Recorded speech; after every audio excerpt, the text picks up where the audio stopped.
புரட்டாசிலாம் முடிஞ்சு மட்டன் வந்து நம்ம வீட்டில் எடுத்தாச்சு.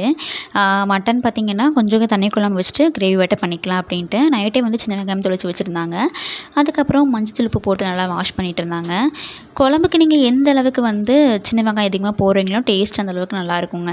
சின்ன வெங்காயம் நிறைய போட்டிருக்காங்க. அதுக்கப்புறம் தக்காளி, பூண்டு, கருவேப்பிலை, ஆயில் விட்டு நல்லா வணக்கிடுங்க. அதுக்கப்புறம் பார்த்திங்கன்னா நம்ம அரைச்சி வச்சுருக்க வந்துட்டு வீட்டில் ரெடி பண்ண மட்டன் மசாலா பவுடருங்க. இது இல்லைன்னா நீங்கள் வந்துட்டு ரெடிமேடாக கூட இந்த பவுட்ரு வாங்கி போட்டுக்கலாம். அது நல்லா ஆறட்டும். குக்கரில் வந்து பார்த்திங்கன்னா மட்டன் வந்து வேக வச்சுருக்கோம். சைடு கேப்பில் அப்படியே டீ குடிச்சிட்டு போயிடலாம் அப்படின்னு நம்ம வந்துட்டோம்.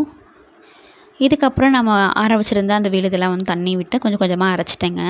குழம்பு கொஞ்சம் நல்லா கெட்டியாக வர்றதுக்கு தேங்காய், பொட்டுக்கடல, அதுக்கப்புறம் சோம்பு, பட்டை, கிராம்பெல்லாம் போடும்போது கொஞ்சம் டேஸ்ட் நல்லாயிருக்குன்னு சொன்னாங்க.